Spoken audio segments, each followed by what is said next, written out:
Okay, so a little more applause because Penny is coming up around. What's one of those? Keep clapping and he'll keep walking and we'll make this happen. Awesome.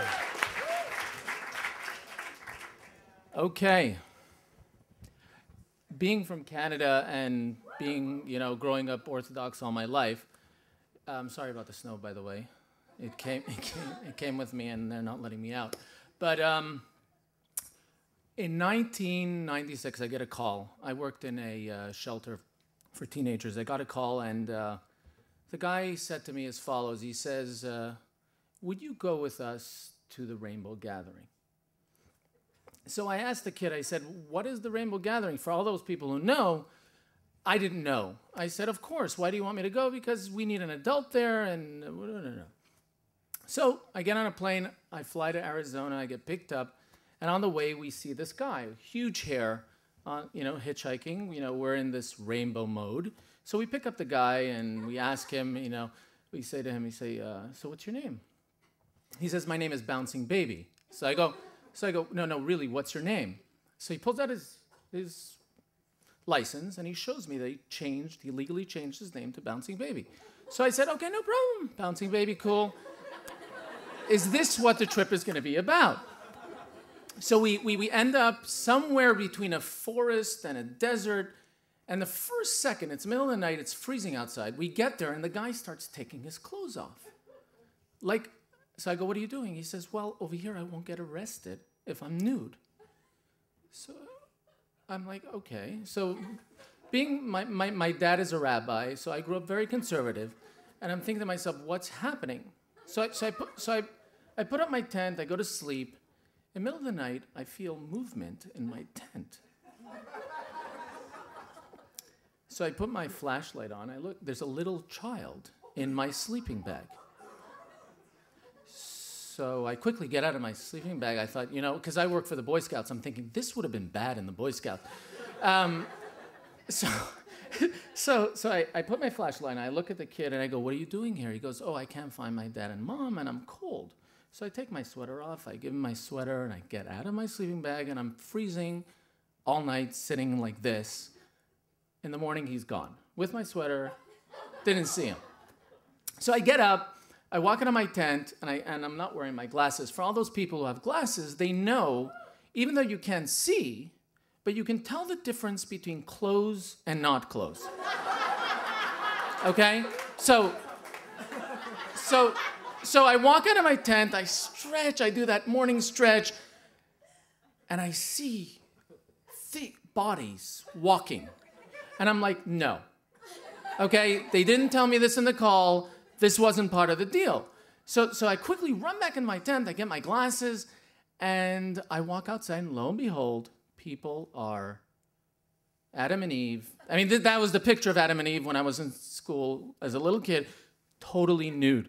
There was a guy I met, he was walking around. I mean, the characters, there were 26,000 hippies there, and me. And the interesting thing is that everybody there is like, they walk around all day, they're smoking, and they're loving you, man. And they all want to hug you.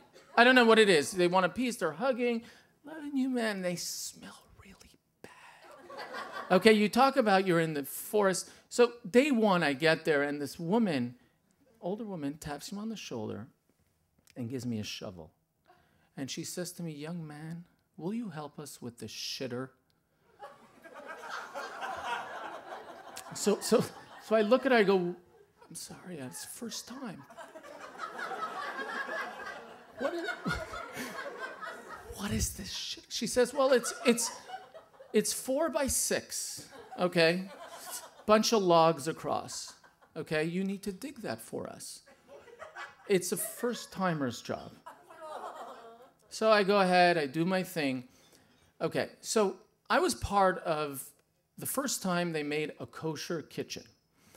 The guy who put it together was a vegetarian, but he was a strict vegetarian, and he insisted we eat aduki beans. I'm not sure if you guys know what those are, but they're very powerful. Now, being in the desert, being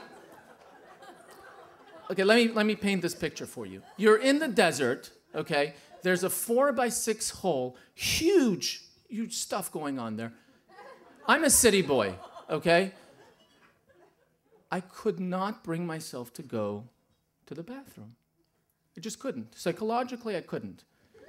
So day 4, a dookie beans, and I'm going crazy. I'm going crazy. My stomach is hurting, and this woman walks up to me and goes, "Will you marry us?" It was like, and I know I graduated rabbinical school, but this is not what I signed up for, and I cannot marry you. So she says to me, she says, "No, but please marry me." And she had a sari on, and she had all these things going on, and she saw I was in pain. She says, "What's wrong, son?" And then she takes her hand and she grabs my gut, and I shout as loud as I can, and my dad in Montreal heard me. That's how painful it was. So then she says to me, she says, "Give me your hand." So I give her my hand, and she takes this little needle, and she sticks it in the palm of my hand. Just like, and I'm like, what? What's going on here? And she sticks it in the palm of my hand, she pulls it out quickly, and she says, "Son, you will be fine."